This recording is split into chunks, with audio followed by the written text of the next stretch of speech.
Hello and good Saturday afternoon to everyone. I decided to come live. I have some ephemera from way back in the day, which I'm going to call pages of time because some of them date really far back. And then I have some old foreign money that I also wanted to share. So before you come into the chat, would you please hit the thumbs up, share this video, and subscribe? So I think today we're finally going to get a break in the weather. Thank goodness, long overdue. It's been really hot and I can't wait for fall. So we'll give it just a few minutes for some people to come in. I have two packages of very old ephemera right here that people love to collect. And then I have some old money here that are put in plastic sleeves to preserve what they are. So I thought, why not come on and share all these goodies with you? I rather enjoy older items. It's so fascinating to see something from bygone years, and that's why I basically purchased these two packs of amazing ephemera. But anyway, this is, I purchased this from January House Mike. I got one it came recently, and I thought, well, I'm not going to open it until I can share it with you guys. So we'll give it just a few minutes for people to come in. And I hope surely I didn't, there we go.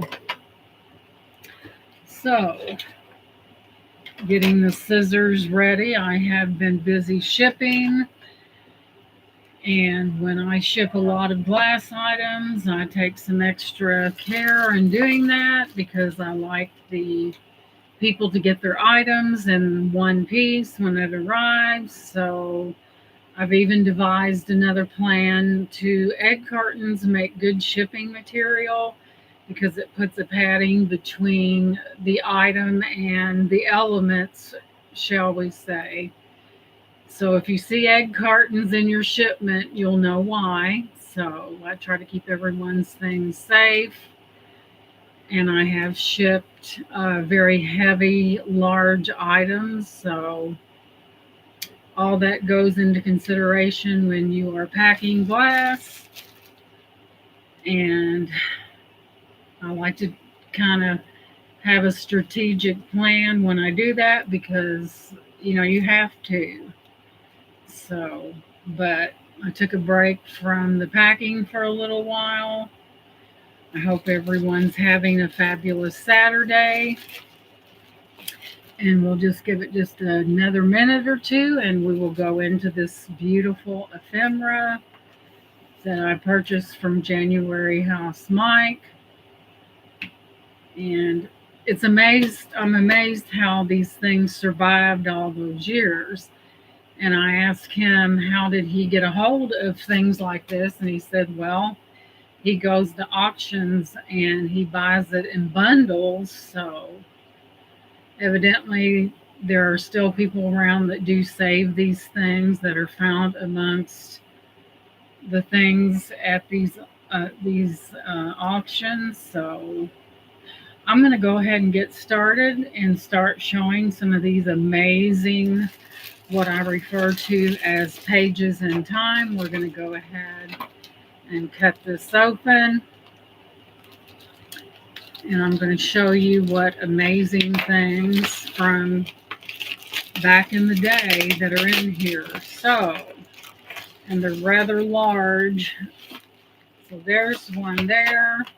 And here's another one here. And then I do have another package that has the old foreign money in it. So we're going to start with envelope number 1. So he has it packaged rather nicely. So it looks like this is the one with the comic books in it. And as we know, people do collect comic books, depending upon the age and what they are, they could be very valuable. So, first off the bat, we have a very thick DC Batman comic book. And here that is right there. And like I say, to some collectors, a lot of these comic books are very valuable. I'm not for sure the copyright on this. We'll take a look. Let's look in the front. But I don't think I've ever seen a comic book. I would say this is older. Like I said, I don't see a copyright. But, collectors do look for things like this to add to their collections. And this one's a rather nice one, a rather thicker one than I have seen in the past. But nonetheless, it is really neat. You have, and the colors are in relatively good shape as well. You just never know what someone may be looking for. This might very well be the piece that someone has been looking for. And here's some more right there. Really neat, nice colors still even. So, and this is definitely Best Story 1989. It won the 1989 Comic Book CBG Fan Awards. So that tells me that could be worth something to someone. So we'll move on. We have another comic book, and it says still only 35 cents. And this one is The Avengers. So still brightly colored, in relatively good shape. We'll look for a date to see if we can find that. Let me look to the back. Like I said, still in wonderful. It still has its color. Not too bad. But if this was only 35 cents, it's got to be old because I'm not for sure the date. But it is loose in a few areas because I believe this is rather old. So, very interesting to say the least. You never know what people may be looking for. So there is the Avengers, and we have yet another comic book. And this one is called Bloodlines, and these are all DC Comics. Hey, Simone, welcome in. And I'm not for sure the date on this one. This may be newer because of the condition of it. As you can see, the colors are still very bright and vibrant on this one as well. I don't see a date, but we know people do collect comic books. And you never know when you may have that one that someone may be looking for. So we're getting into some of the older paperwork. Hey, Magical Reality. Hey, Miss Carol. On the inside of front cover. Let me take another look, Carol, because I think you're right. I think this one may be a newer one. And I'm not really, but I know the other two were probably pretty old. Let's see here.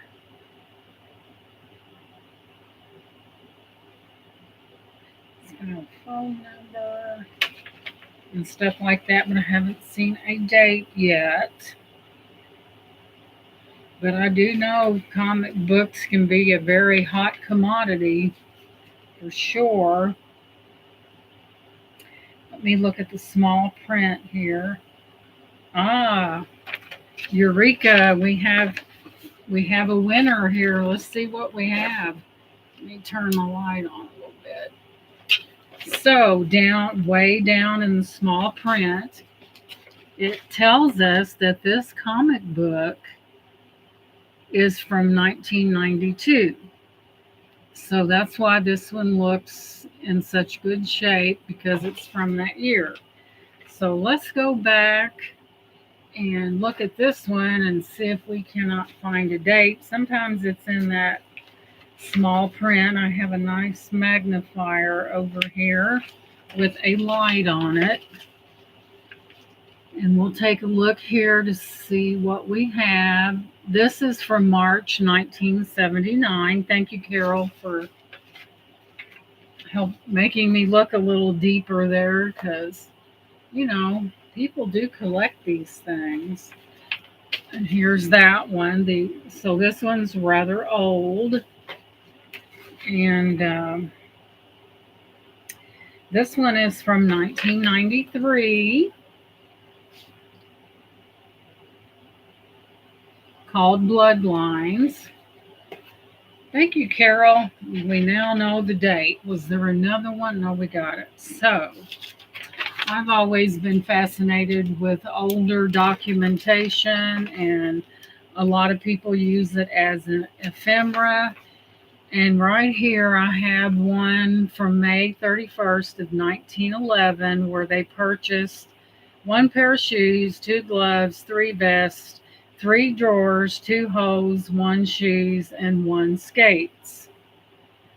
And this is from to Best and Co. Doctor, manufacturers and importers of boys and infants clothing. So there we have that old documentation there, and there, right up in there, you have the date in which that was this. So this has survived a long time, but here's their list. Don't we wish the prices were like that today? We'll probably never live to see that, but there's that one, very old documentation. So next up we have the Progressive Valet. So somebody, it's dry cleaning and dyeing. So back in 1930, you could have 1, 2, 3, 4 suits cleaned for the low price of $3. So I will show you this documentation here. Look at that. We'll never see that again. Isn't that amazing? Valet, I guess that's the fancy word they used for dry cleaning back in the day. And thank you guys for coming in. Next up, we have the Barnes Herringer and Company. And it looks like this one is from 1892, guys. We got some old stuff. And it says positively no goods taken back except by special agreement, nor claims allowed unless made immediately upon receipts of goods. And this is from the Barn Henginger and Company. And like I said, this was from 1892. So there that is. How old is that? That is the name of the company. I like to call this Pages in Time, because, in fact, it is Pages in Time because of the, here's an 1871 Butcher, Gibbs and Company Stoves, Hollowware and C. From 1871, guys. Look at that.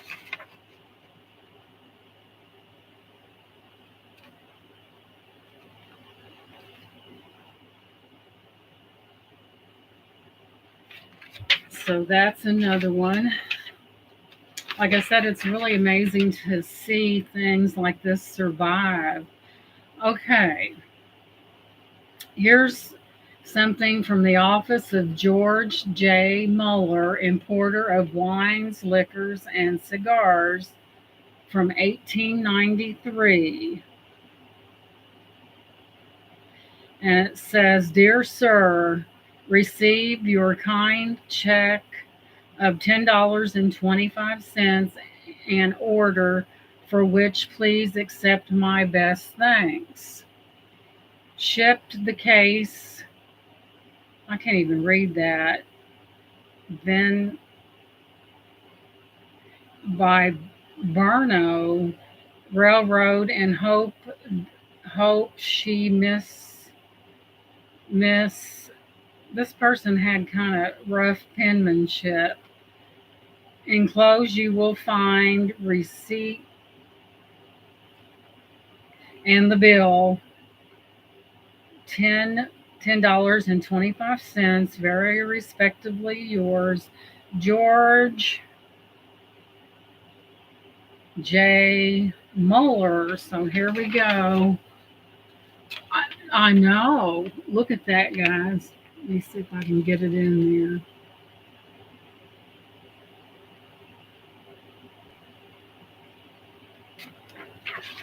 So this is some. I'm just into this old stuff. I love the history of things, and so here's one from June the 16th of 1877.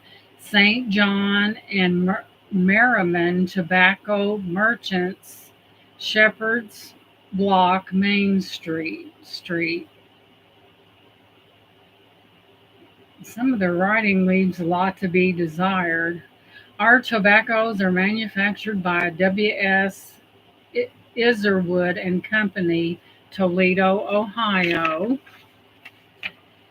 So there's that one, and as you can see, their writing's not all that, but I just thought that, this stuff just fascinates me. Yes, it was before that prohibition. So here's another one, bought of Miller Brothers, tobacco, cigars, and snuff. Sole agents for Bluebell smoking and chewing tobacco. All claims for destruction, damage, or shortage must be made within 10 days after receipt of goods. And this one is from August the 13th, 1907. So there we have it. Move it in a little bit. I just think stuff like this is so interesting, You have that signature down there. Move it in so we can see. Very interesting on that one. Next up, we have a James Berryman ME, the standard Berryman feed water heater and purifier. Now we're getting more civilized, might you say. And he is talking about, let's see what year this is from. Highest highest grade only, and this is from the main office. And I am not seeing a date, but it goes into talking about we have a second-hand water heater which measures 40 by 141, on which we will place a cast iron shell and take your present heater back in part payment. We will guarantee it is as good as new, used about 2 years, being taken back in exchange for 1,000 HP. It will be clean, painted, and tested. It has 12 bottom exhaust openings, which we will reduce with flanges to suit your present exhaust. If you would prefer, we will construct you a new heater, upright or horizontal, as you may prefer, with exhaust on the side or bottom of the heater.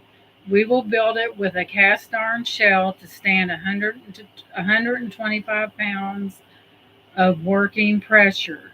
We will also take back your second-hand heater in part payment.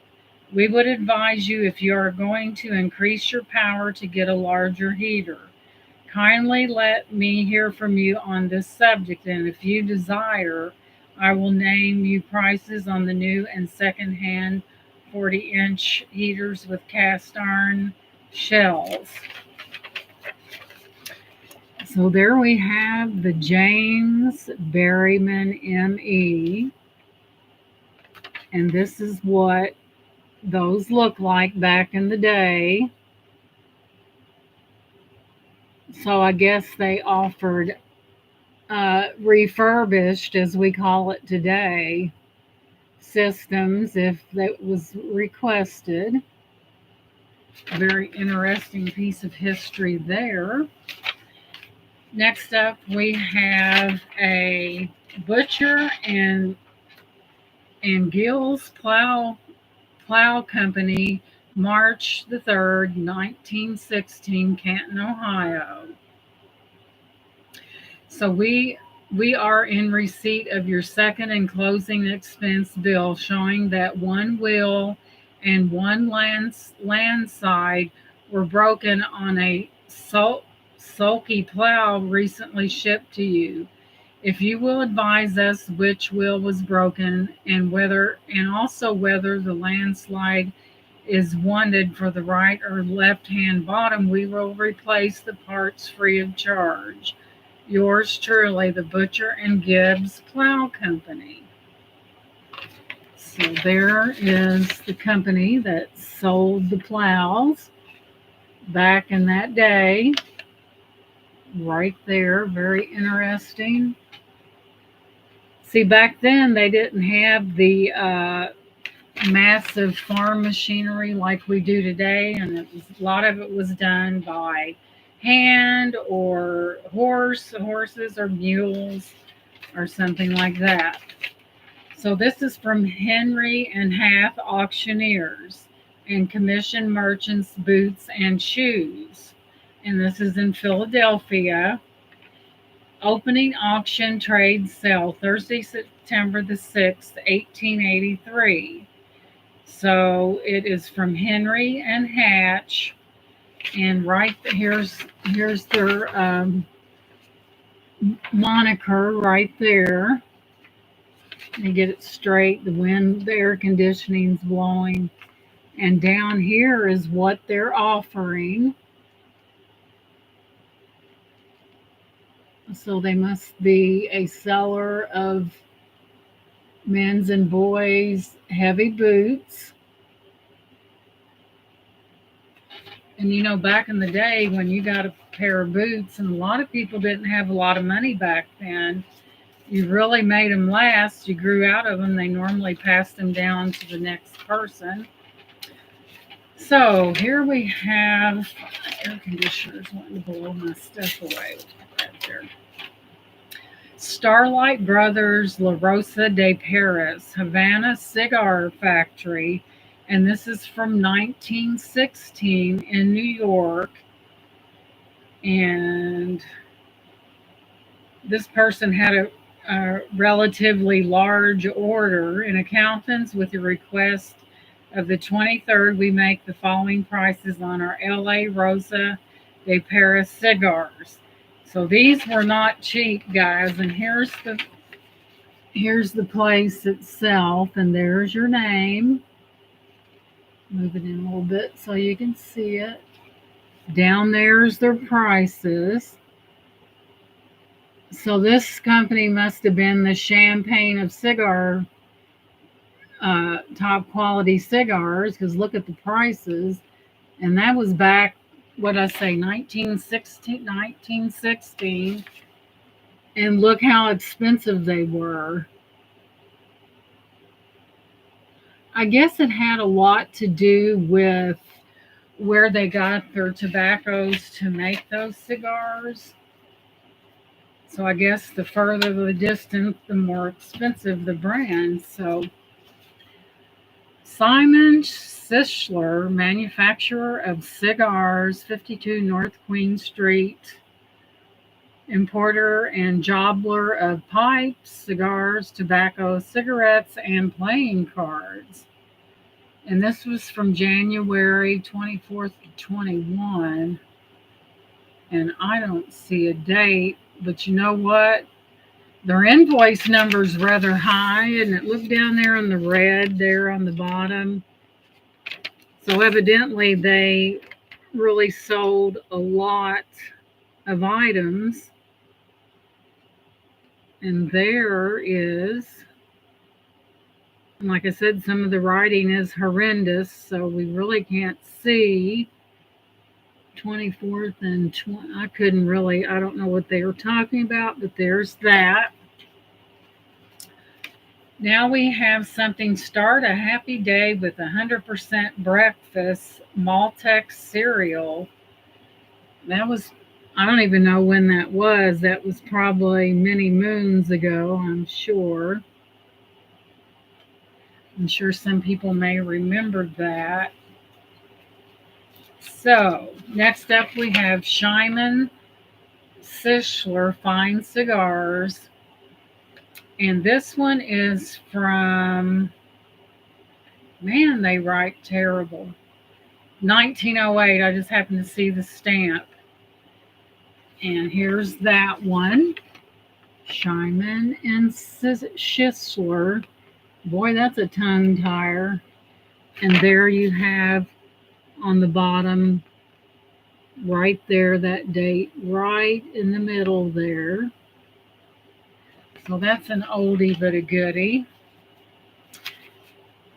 So I don't know how this got in here, but there's a Simon and Sischler and Son manufacturers, and it's addressed as got someone's name on it. It's just an old.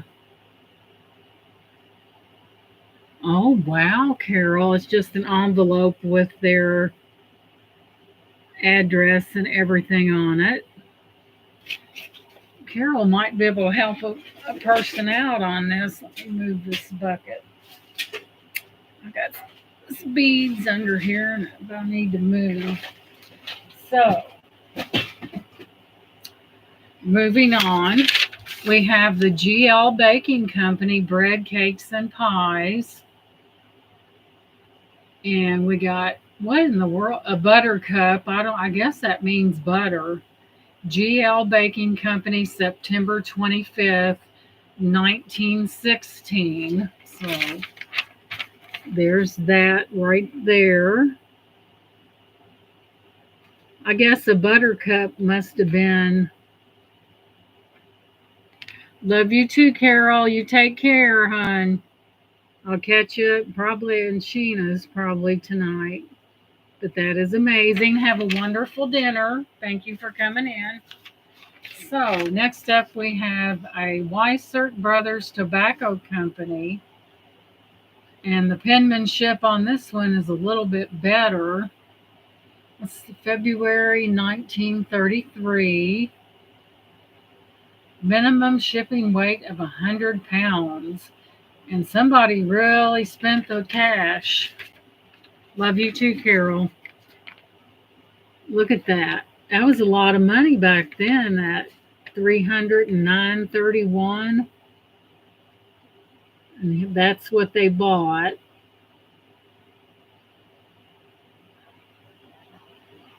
There's that one. Now we have the Stoddard, Gilbert and Company, wholesale jobbers and distributors of cigars, tobacco, pipes, and smokers' articles. This is August the 29th of 1917, and it looks like they bought Lucky Strike, Royal Nesters, Old Greens. Hey, Brian, welcome in, sweetheart. Thank you for coming in. I'm showing some real old ephemera. Ephemera meaning that some things that people normally throw away, but in this case, there's a lot of older, there's some 1917, just woke up. I hope you had a good nap, and I hope your mom's doing okay. So there we have it. 1917. So there's that one. Next, we have the GL Bread Baking Company, bread, cakes, and pies. September the 13th, 1916. I wonder if a buttercup was actually butter put in a cup. I don't understand their terminology back then. but things were sure a lot cheaper back then. So there's that date right there. 1916. Thank you, Brian. And here's another one from 1916 as well. And they bought a buttercup, which I'm assuming is butter. And it's from the same, it's September 25th. You know, a lot of people didn't have the money to buy a lot of things. So there was a lot of farming, a lot of chickens, a lot of cattle, a lot of pigs. And, you know, they milked their own cows. They would make their own cheese and cottage cheese and butter because times, let's face it, times were hard back then. So, same one, bought the same day.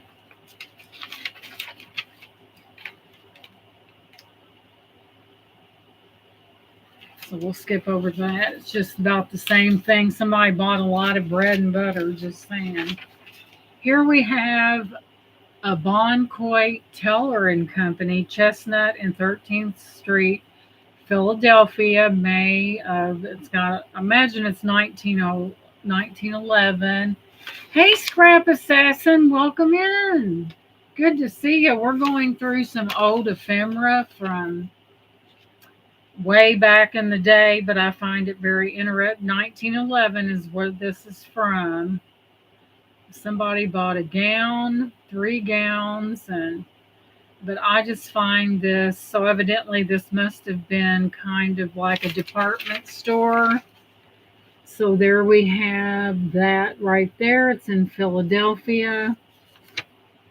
And there's your date right down there. Yeah, I really enjoy this older stuff. There's just something about this fascinates me. Next, we have the Axon Fisher Tobacco Company, Louisville, Kentucky, which is about 25 miles from me. This is in April 16th, 1941. 20 grand, and these are, I guess, are for cigarettes. And evidently, they sold these to probably a store, I would say, because needless to say, they spent a lot of money.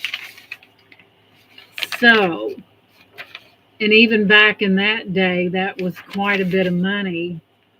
681.75. So I imagine it was sold to and probably a store or something that sold stuff like that. So there's that. I hope everyone's doing okay. And then we have the Burnside Hat Company, leaders in hats and caps.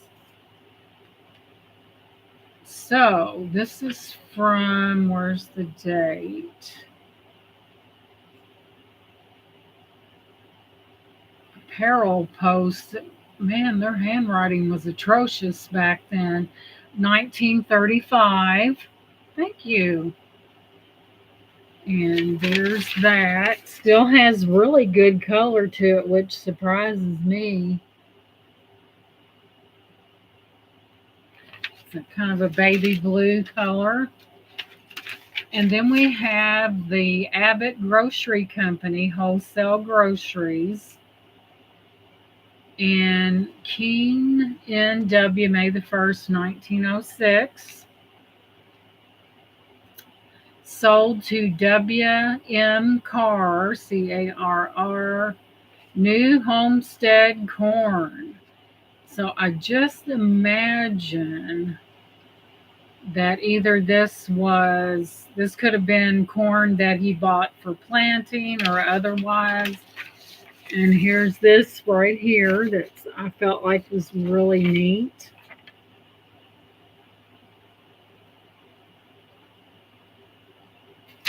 Back in the day, still good color.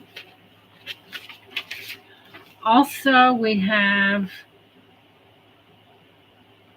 Boy, they had a strict policy: no goods taken back or exchanged. So this is from William V. Lippincott, John W. Ogilvy, Philadelphia. Man, their writing is hideous. March the 31st, 1884, Miss J. Marsh and somebody else. Somebody bought blue fur bulk Nesto, and their handwriting's terrible. But anyway, here's this. That's, if you can read it, if you can decipher that, you have better eyes than I do. So there that is. It says, no claims allowed unless made within 10 days after receipt of goods. Very interesting. So there's that one. Then we have, my air's blowing these papers around. Bought of George M. Steinman and Company. It is very interesting. Hardware, wholesale, and retail. And this is 1887. And they had fancy writing. It's a shame you can't read it. Something about marble table and cloth, and man, so the owners of this must have been George M. Franklin and George Steinman. Very interesting. Both had the same name. So here we have that right there.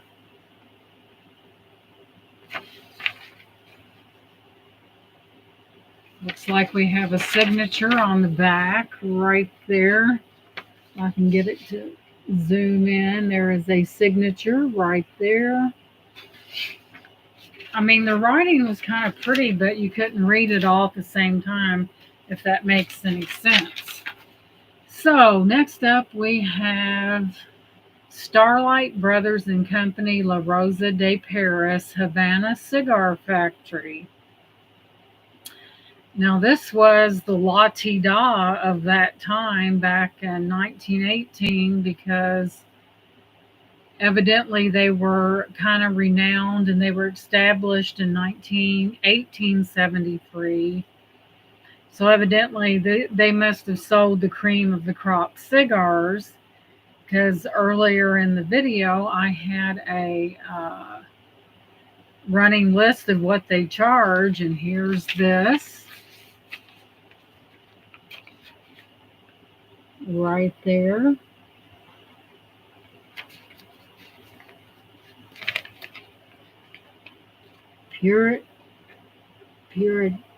Puritano. They had a war tax. Look at that war tax. $1.05. I find that very interesting. A war tax. So that must have been back when, I'm not up on a lot of history, but that must have been back when there was a war going on. 1918. Wow. So there's that one. Next up, we have a CHP Cigar Company factory. Oh, this isn't for sale, Scrap Assassin, unless you really, really have to have it. I might part it through some of it. So if you see something you're interested in, you can. I got something on my key here. This is my email right here.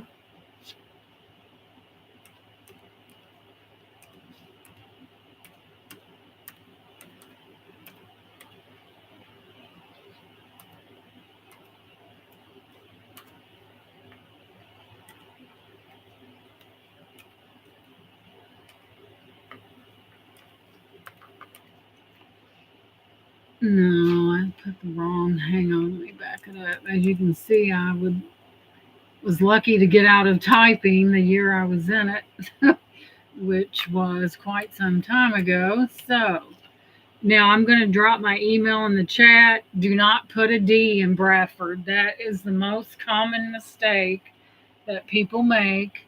If you think you might want something, just let me know and we'll discuss that after the fact. Thank you so much, Scrap. There's my email right there. And a lot of people said, well, I think what they do is they keep emailing me with a D in my last name, and it's not going to work. And I have to stress to put that F in there. There's no D. So, and it's a very common mistake, and I've seen it made several times within the last few days. So, there's that pack. We have another one. Let's kind of I'll show you this old money in between to kind of break it up a little bit. So, like I said, I'm just fascinated with old things. So, first up, we have a Central Bank of Barbados, and it's for $5. And that must be the head honcho, must have been the head honcho in the day over there, and they're in plastic containers. Okay, Brian, how is she, sweetie? I hope she's okay. Good. Then there's another one on the back, Banco Central del Ecuador, which I think they speak Spanish over there.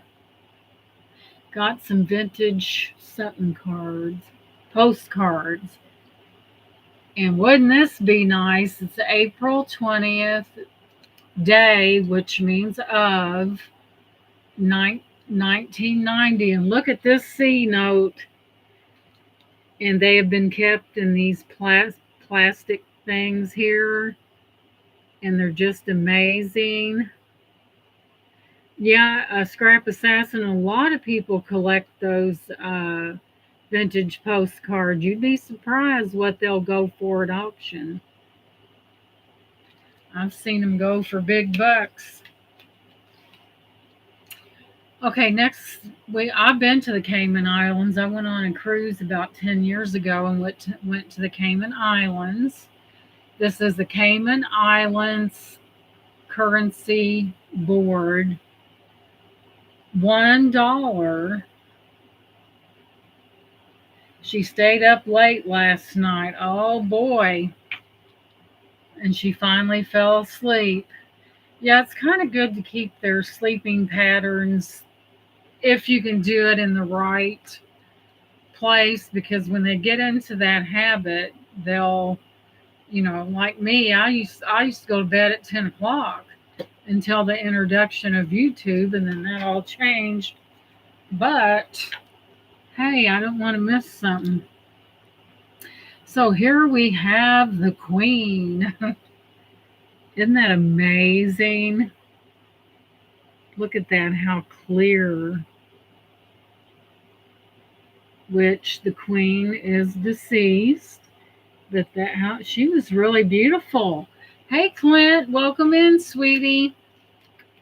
And here is the back of it. And this is all old money kept well preserved in these little plastic cards. Don't forget the thumbs up. Thank you very much. And there's that.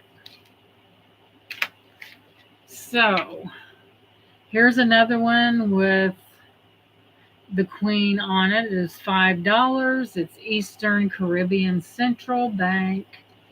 $5. This one's really pretty. Here's the front of it. Has the Queen on it there. Then we have the back. The back's pretty awesome. Try to keep that from glaring. Move it in a little bit. $5. Very interesting. Then we have one from, oh wow. Where is this one from? Zaire. That's a long way, y'all. 36, 1996. So that's what this one looks like. And that's from Zaire. And I guess that must be the president over there.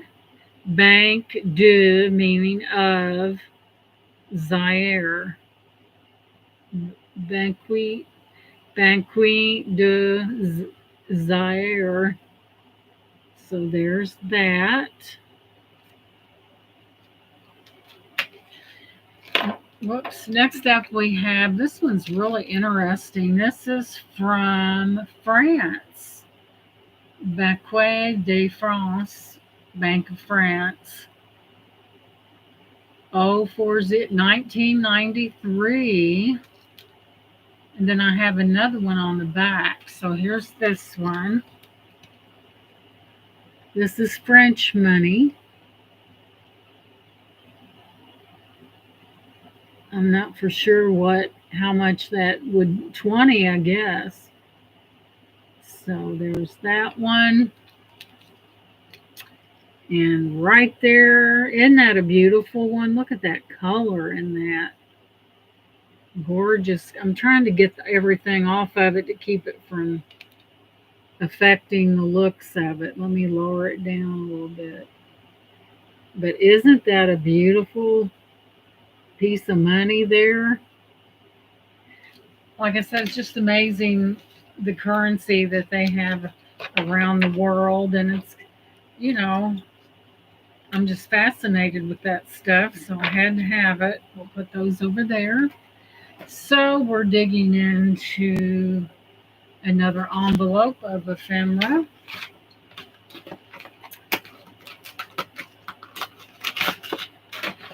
So the first one had comic books in it, and like I said, a lot of people do like to collect comic books. I guess it just depends on what they're looking for, if it completes a set. Wow. So here's a very interesting read for you gentlemen out there. We have How to Choose a Husband, H.J. O'Donnell, CSSR. How to Choose a Husband, and it is old. It really is. Let me move my finger out of the way. They actually had books on how to do that, and so many people made mistakes anyway. A membership in the Pamphlet Club brings to your home a new, interesting pamphlet every 36 days.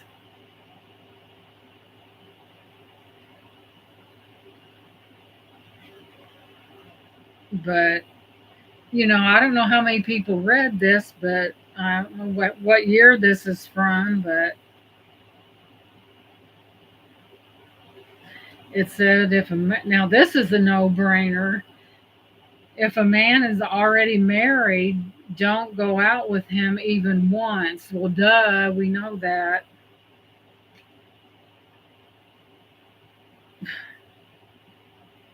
And it says not of another religion. It says statistics show clearly that when husband and wife are of two different religious faiths, there is a much greater chance of the marriage proving unhappy, ending in divorce.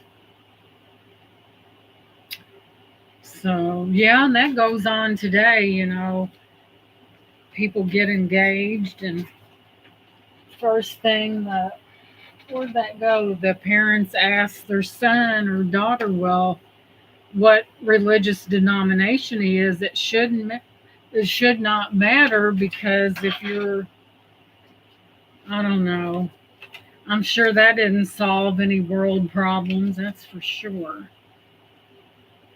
This is interesting. This one this must have something to do with the Army, December of 1944. So it starts out with weapons for victory.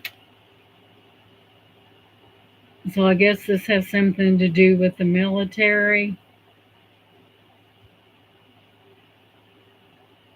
And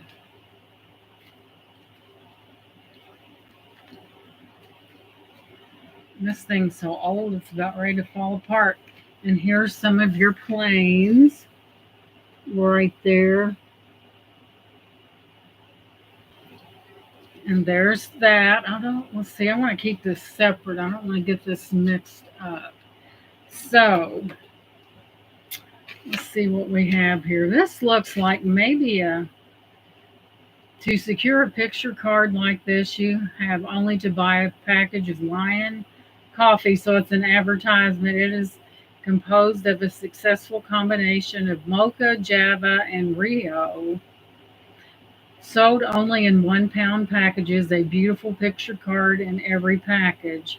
It is roasted with the greatest care but is not brown. So it's Lion King Coffees, Toledo, Ohio, which is not too far from me. So there you go. Woolen Spice Company, Toledo, Ohio. So there's that. And then we have Cow brand baking soda, first, best, cheapest, expensive baking powders and cheap substitutes can never produce the high standard of baking secured by the use of Cow brand soda and sour milk.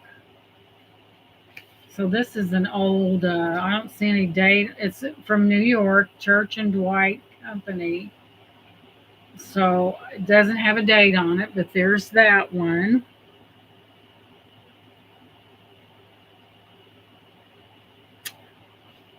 So next we're going on to Matter of Fine Cigars. Somebody must have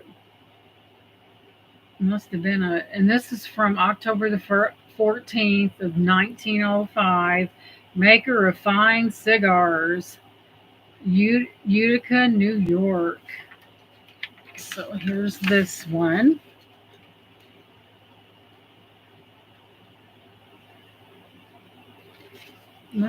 Somebody must have enjoyed their cigars, just saying.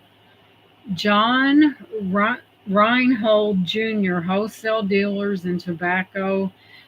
This must be a typo because they spell cigars Segars. I don't know if it was a typo or what. And you could tell that they wrote, it's 1873, and you can tell they wrote with those, where they dip it into the ink and write with it. But I think that was a faux pas, unless they did that on purpose. But if it was a mistake, this makes this even more collectible. Cigars. Well, I guess that's how you say it. But I've heard it pronounced that way before. So here's another one. Bought of A.W. Wright and Company, drugs, medicine, paints, and oils.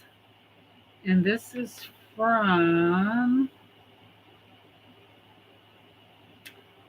don't say. I think it's from 1784. So evidently they sold the drugs and medicines. How can you sell drugs and medications out of a place that sells paints, and oils? To each his own. Well, I guess these other stores have, sell other things and have their pharmacy in there, but somebody spent a whopping 1901. So there's that.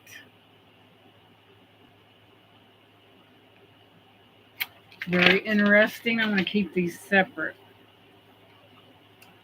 Now, this is interesting. The history you heard on the air from Pearl Harbor into Tokyo.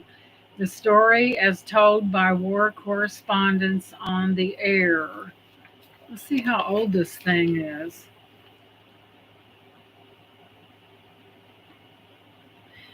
Now, just opening this randomly, General Doolittle's B-25 leaving the flight deck of USS Hornet on the first raid on Tokyo, April 18th, 1942. See if we can get that in there. But evidently they was going to take off to very interesting photo right there. And I'm going to be careful with this because it looks like it's about ready to fall apart. But if you are, and it was a whole 25 cents. So, or if you are one of those army buffs, this is from 1945. This would be very interesting. But let's see if we can find some more pictures. I know you guys like to look at pictures. I'm going to be careful with this because it's really old and it's about ready to fall apart. So, 32nd Regiment infantrymen advancing against enemy resistance on Okinawa, April 1945. So, there's that. These are really blasts from the past. I know people that collect this stuff that would really love to get a hold of this. Into Tokyo. You know, there's been a lot of wars fought against China and Japan back in the day. Now, I do know that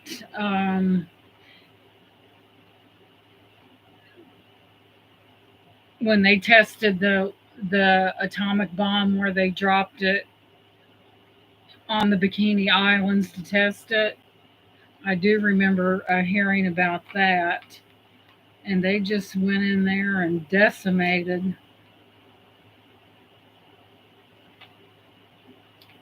And you know, we have a lot more means of destruction today than what they had back then. And the Japanese, it's really sad because if you were a prisoner of war and you were captured by the Japanese, they were very cruel. And some made it out, and some did not. But yeah, they were pretty nasty when they caught an American or something, which is sad. But that's just the way they were. Let's see, where's that? I seen something here, but you know, we should be grateful for those men and women that served in the services because we wouldn't have the freedom we have now. Wow, this would really be interesting to someone who was into army stuff and past history and D-Day and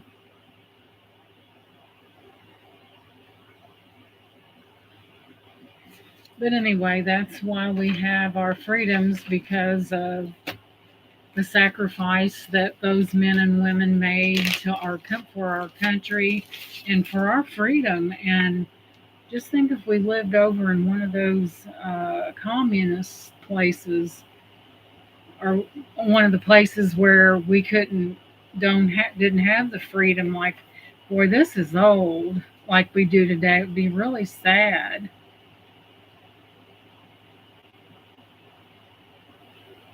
This has to be in German. It looks like German, and I can't read German. But look at this old book.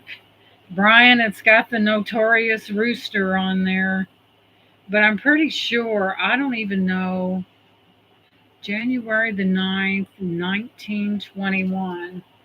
Look how old that book is, and it's written in German, I'm pretty sure.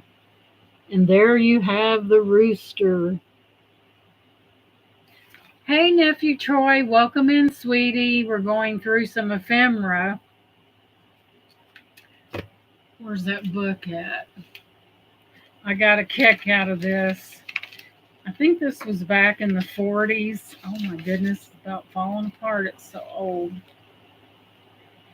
And this guy right here is telling how a female should choose her husband. And there is your author, and it's about falling apart.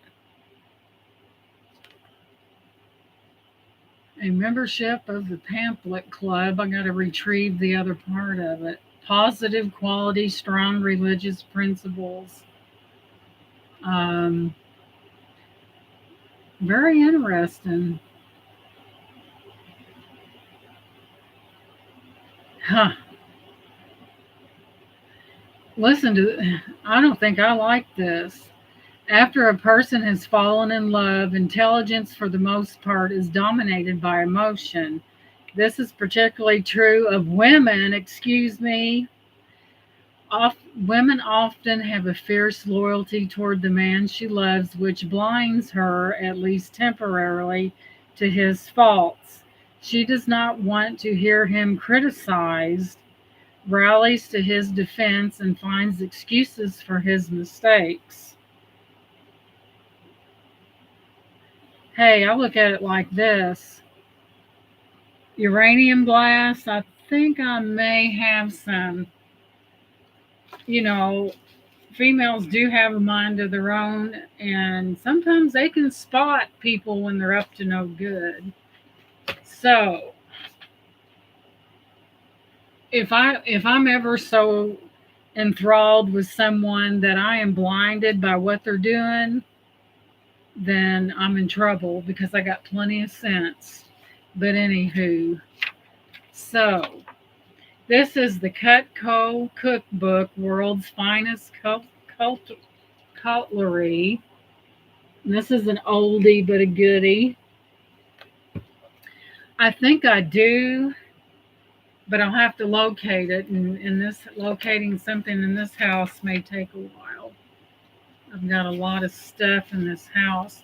You know, they say the bigger your house is, the more stuff you have. That would be true in this case. But I sold a lot of it Thursday, which I'm still working on. And Brian, yours is probably next in line. But this is a recipe book from, because when I ship something and it's glass like that, I like to make sure that, given the post office and the way they do stuff, because all you have to get the box, you have to wrap it, you have to arrange it, and if you're wrong, that could spell disaster.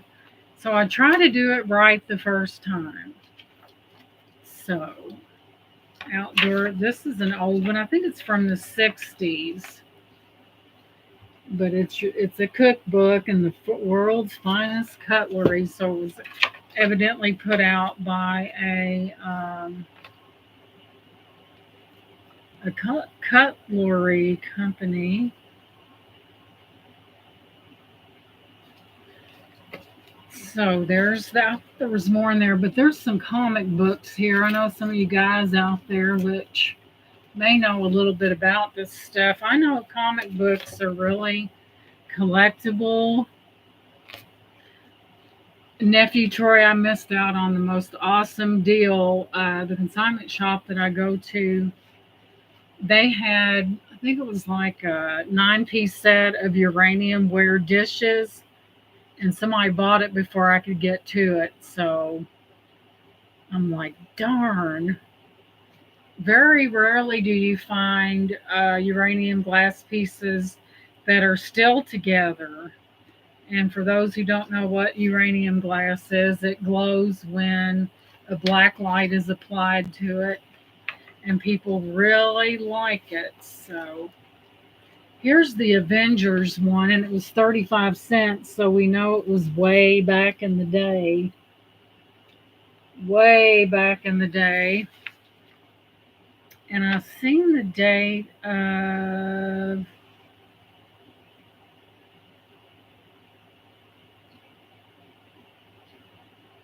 what date was on this? I know I've seen it. I know people do collect comic books. That's why you have to think ahead. Let's see, where was that date? 1979. This is from 1979. All right, nephew Troy, I got you covered. But here's this one. It is the Avengers, and it's in relatively good shape. But with a comic book collector, they look for pristine in a kind of a plastic safety thing. But there was that one. Then this is different. Then we have this one's from 1989, and it's Batman, and look how thick that is. And it still has a lot of great color to it, as you can see.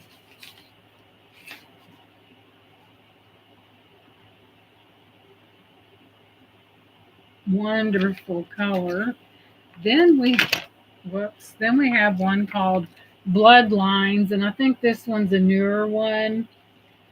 Any of you guys out there, thank you, Brian, ever read comic books? I don't know if you guys realize this, but there's all guys in here right now. I just happened to notice that. Not a problem, though. Just this one's from 1993, right there, and it's in relatively good shape. So, but yeah, I had this ephemera, and I thought, why not come on and share it? Because I find history and things of back in the day very interesting myself. But this is in German, the thing with the rooster on it, the real old. I mean, this thing I don't know how old it is. And I don't read German, but you can tell that's what it is. Brian had a lot of old car magazines. Yeah, those are collectible. And this is in German, though.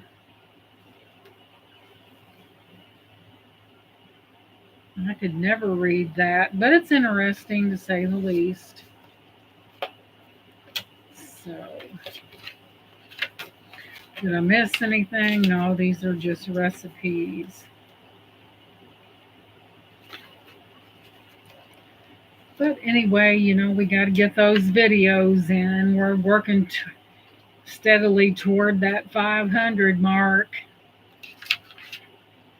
You got to have goals in life. And Brian's like what? Are you almost to 800, Brian, or are you already there? So, and a lot of people are so afraid to do videos.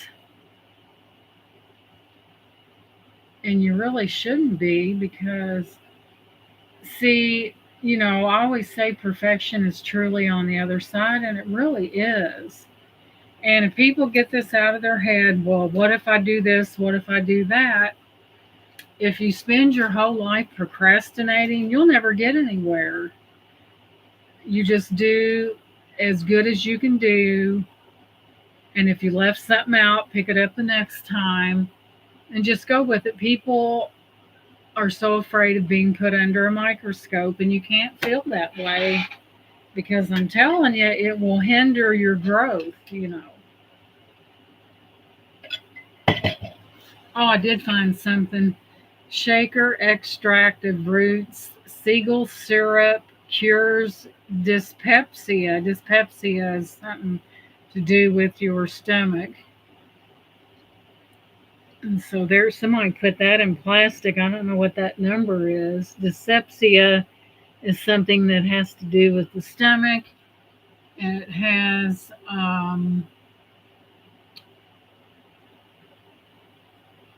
it's shaker extract of roots, Siegel syrup. So it was one of those, and this person, A.W. White, and they were from New York.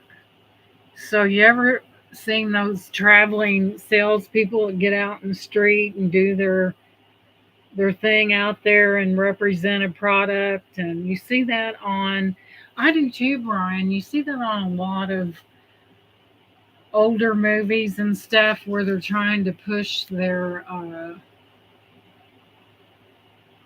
product, saying it'll do this, it'll do that, until the ADA come in, and then if the ADA was around back then, they probably shut them down because a lot of those people didn't have the knowledge that they should have.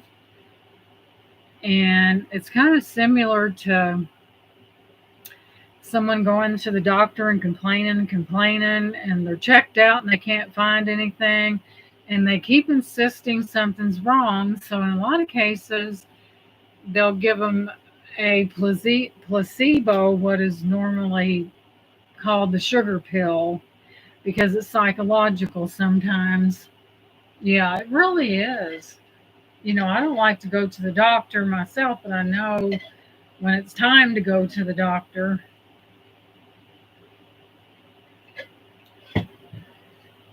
In October, I have to have these two implants put in, and I'm not looking forward to it. I had a 3 tooth bridge back here, and I had a root canal, and they have to enter through that cap crown, whatever you want to call it. And when they did, they weakened that tooth, and it broke off. So therefore, they had to go in there and cut it out. And they was able to save the cap for the back one, but I have to have two implants put in. And if I didn't know, and see, he did a lot of work on me at one time, and this got really infected, and they had to give me antibiotics. So he said, well, sometimes people can have a procedure and it works just fine, but sometimes he said it comes back to bite you. So I have to have two implants put in back there in October. I need to get a tooth fix. Also, not looking forward to it. I know. And some people are deathly afraid of the dentist. I always tell them, hey, Robin, welcome in. We was looking at some January house mic ephemera up in here. But some people are deadly afraid of the dentist. Now, I don't like the gas.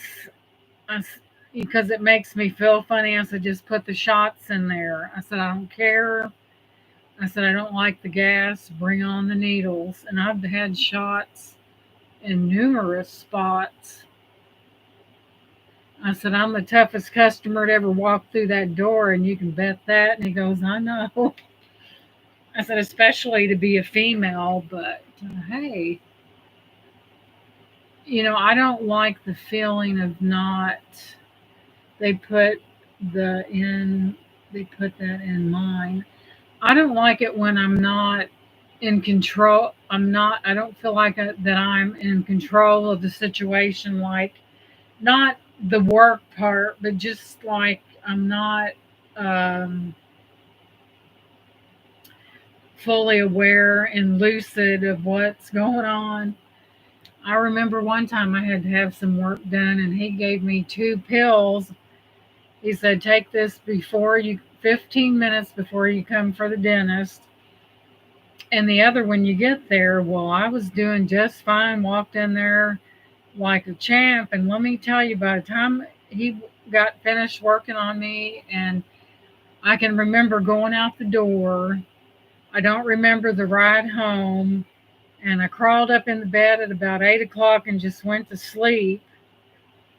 I said, oh my God, I said, I could imagine what I look like coming out of there and all them people in there, because I didn't remember, guys. I remember him saying, oh, open your mouth a little wider now, and leaving, but I don't remember going home or nothing. So, and I really had to say something to him. I said, look, I said, I'm not afraid of you, and I'm tough. Don't ever give me any of that stuff again. you know. But I made it through. But man, I just didn't have any memory of going home, and I don't like stuff like that. And I kind of had to lecture him a little bit. So I said, "Bring the shots on. Don't give me no more of that medicine." I said, "Because I don't like it." But anywho, Robin, what have you been doing today? Anything interesting? Any good auctions or excitement going on?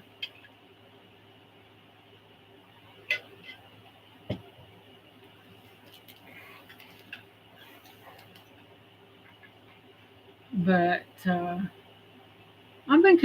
haven't been goofing off. I've been packing boxes, and there's a lot of glass stuff, and it has to be done just so. And I know I may not be the fastest card in the deck, but I am the most precise.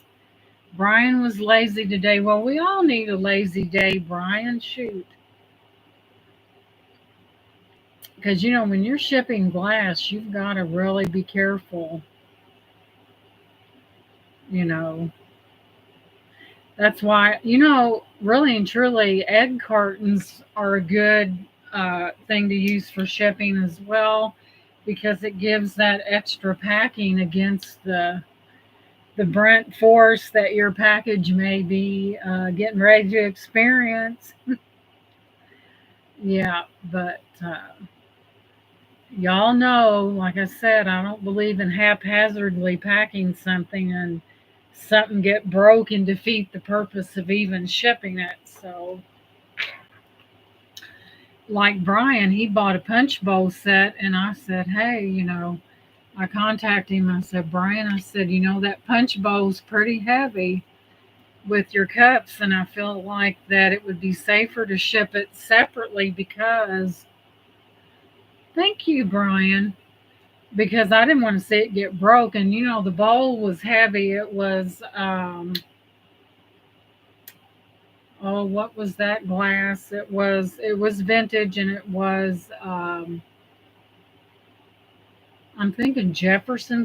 It was something like that, but it was old and everything. And I thought, well, I'm just going to contact Brian and say, I probably need to ship that separately because of the weight of it, and I don't want it bearing down. Federal glass. Hey, Nancy, welcome in, sweetheart. It was Federal glass, a very old, and it was it was very differently shaped, and I think it had eagles on it. Come to think of it, that's why Brian he loves eagles, so I figured that's why it kind of stood out to him a little bit. But you guys have plans for Labor Day? Maybe I we usually don't do any. Someone invited me to sell with them, and I really hated to, and I said, I had a pretty decent sell, and I've got a lot of things to pack up, and I like to do things a certain way. And I said, catch me the next time because my buyers definitely come first, and I want to make sure things are done right. And I never want to, what they call, get in the weeds, have a sale, have a lot of glass breakable items to ship, and then start another auction and get in the weeds, and then you're really in trouble then. So I like to get my duties taken care of to my present buyers and take care of them first because they're number one. So it's nice to sell things, but it's even nicer to be able to get all your buyer stuff out. And I just never, I've seen other people do it, and I'm like, mm-mm-mm. And I do all the packing because I'm particular, and my husband, excuse me, and daughter observe because they know I'm picky and I like things done a certain way, But I don't have any plans for tomorrow, but come Monday morning, the mustard seed is having a half price sale on already amazing prices. And I'll be right over there running with the best of them. The early, the earlier you get there, the more chances you'll get a cart because I've been in there when and just got lucky that someone was checking out and I said, "Do you mind if I take this cart?" And she goes, "No, go ahead." So that's where I'll be Monday because I'm going to get all the rest of this rounded up and I'll be at that consignment shop for that sale. That's for sure.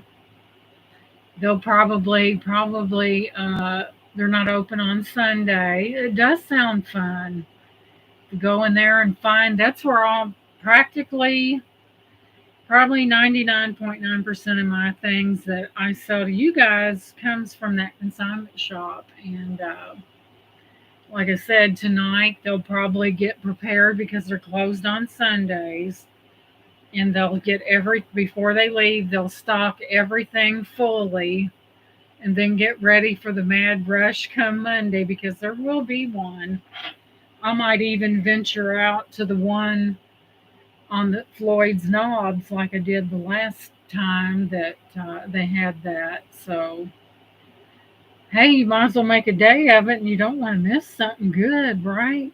So, but I'm really glad that I like to go and look at old stuff. I do too, Brian. There's something about it that, well, for one thing, it has so much character and beauty to it, and it's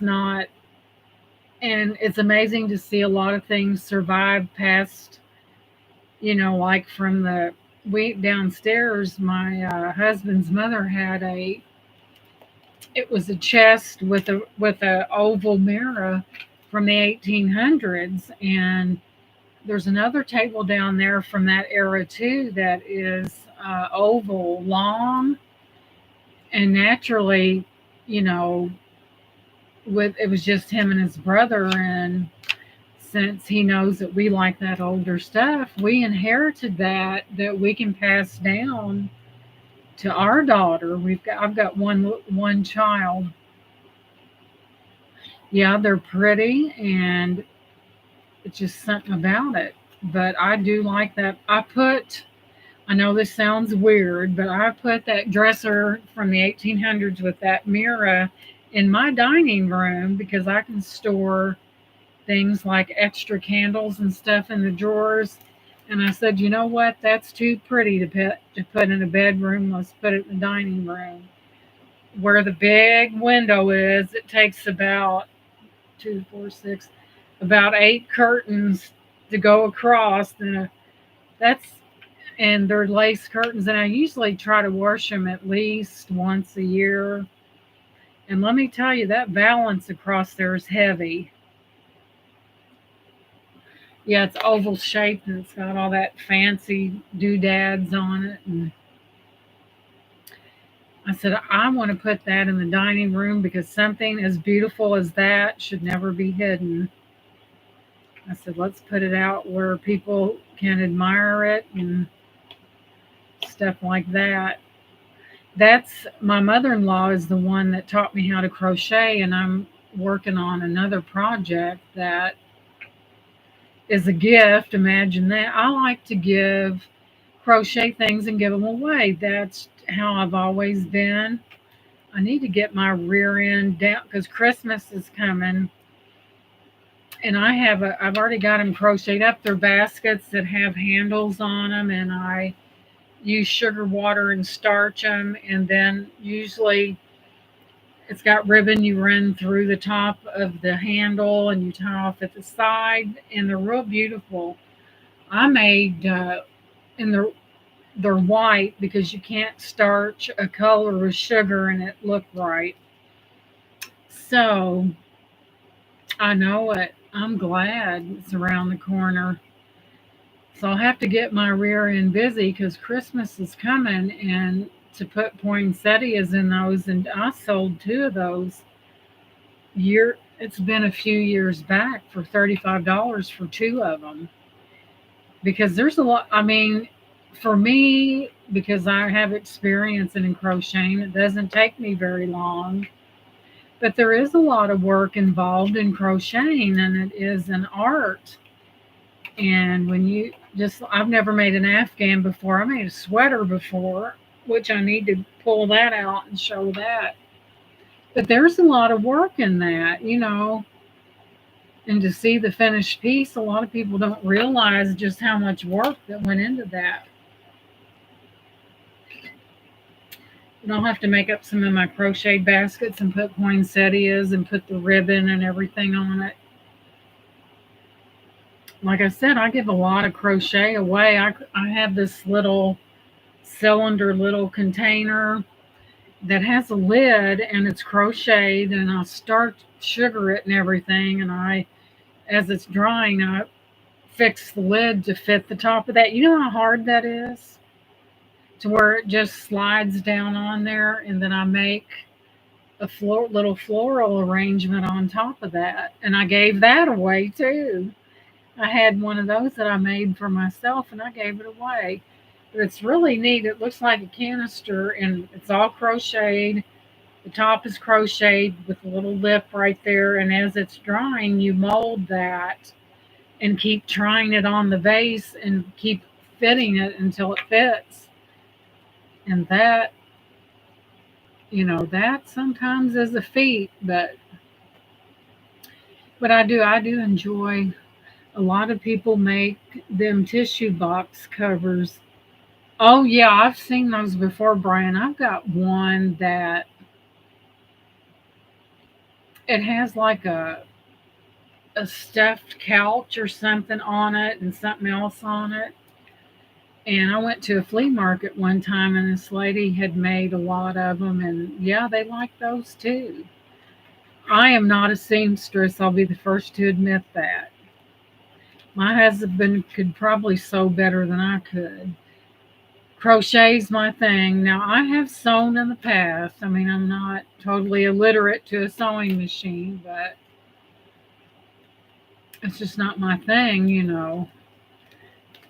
And then putting a zipper in something, I usually, if it's messed up, I'll take it somewhere because me and a zipper, I couldn't do it. I could not put a zipper in with the sewing machine to save my life. And people would say, well, it's easy, it's easy. Well, yeah, if you're experienced in putting them in there, but then you're sewing, your thread kind of backlashes in the machine and you get aggravated. And I've got a sewing machine right in the other room there. I need to get that room cleaned out so I can. Yeah, I can hem pants by hand. Right. And me being short, I've gotten lots of practice doing that by hand. Right. And there's a certain way you do that. And yeah, I can hem pants now. I'll get my sewing gauge out and measure it off and pin it to where it's exactly right. And do that, what they call that whip stitch, where you take the loop and take your needle through that. And it makes it more secure. Yeah, yep. I remember in home economics making that the the what that little gem bag or whatever with the drawstrings. And now I had made a couple dresses, but that was years ago. That was when I was in my 20s. So that tells you that's been a long time. So yeah, I do enjoy making things. I need to get some make start my junk journal, my Victorian junk journal that I planned on doing. So, and I've got this cigar box. It's really neat. It's wood, and I've got some actual. They're in the shape of squares that I think I got those from Sheena. And there's one that's aventurine and some other ones. And I need to get my handles, and I'm going to make a purse out of that after I find what I'm looking for. The handles you could buy at Hobby Lobby. Wouldn't it be neat to put those all in squares and change your colors into a certain pattern? And probably I've got some really, I'll have to get a certain glue for that. But I like doing these. I do these here. You've probably seen this on a short. And I put them on this real thick poster board. And then that way you can either put it in an easel or something. And that's diamond art. I have one downstairs now that's, I think it's a Chinese lady with all the big headdress. Thank you, Brian. Then I go over it with a coat of clear stuff to seal all this, and those stones will not come off. And the stuff that I get, it goes a long way. You know, you can seal things off, and these little things will not come off. I was thinking about hanging that somewhere back there somewhere. But I like doing little things like that. Very lots of fun, but I may hang her back there somewhere. Thank you, Brian. I had some glue it wasn't working for what I was doing, so I went to Michael's and got some that Annie's type glue, because when I would glue these down, the picture would buckle, and I just thought I'd have a cat fit. So I just went and got me some decent glue, and I think I bought two of them, and I think they had one that had extra in it, and then I bought two because they had one bottle smaller that was about the same price. Might have to order me another art kit. I didn't know you did art kits, Brian. But if I'm not I still have to complete a diamond art. And then I'm crocheting a project right now. It's going to be it fits on top of a big round table. And it's a gift. You know me and my gifting. And it's very relaxing. And you like to draw. You'll have to draw something, Brian. We want to see that. Now, my daughter Shannon, she was good at drawing cartoon characters, not so much on human faces and stuff, but she was really good at drawing like the cartoon characters off the videos and stuff. She was real good at that. I haven't seen her draw anything lately, but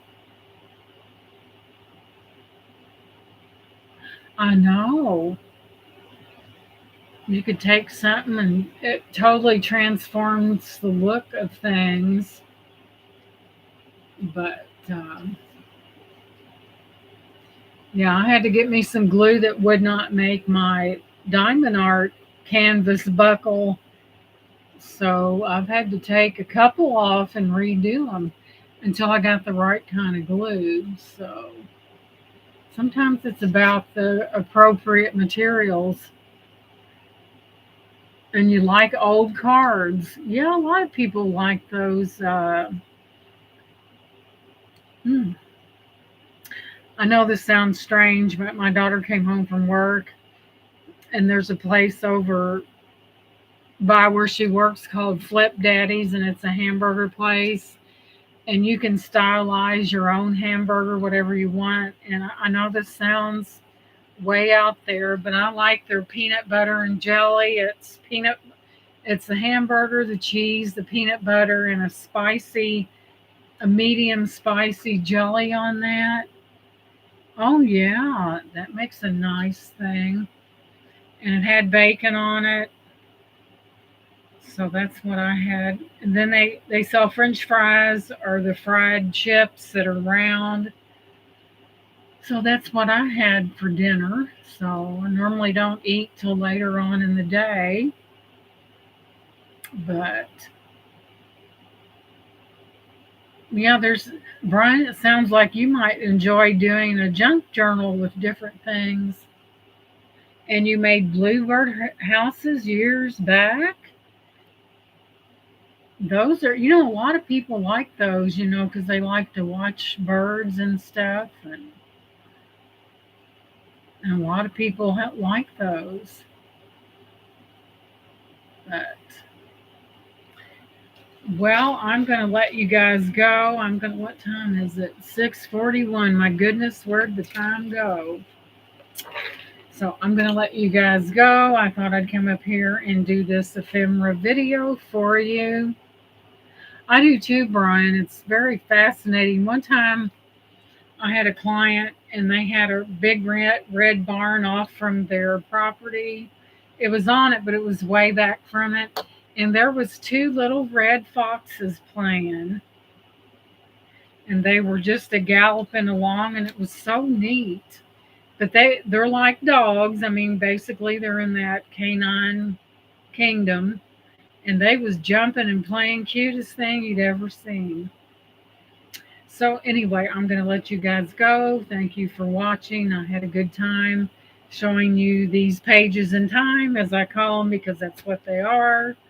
So until next time, love you guys, and I'll catch you the next video.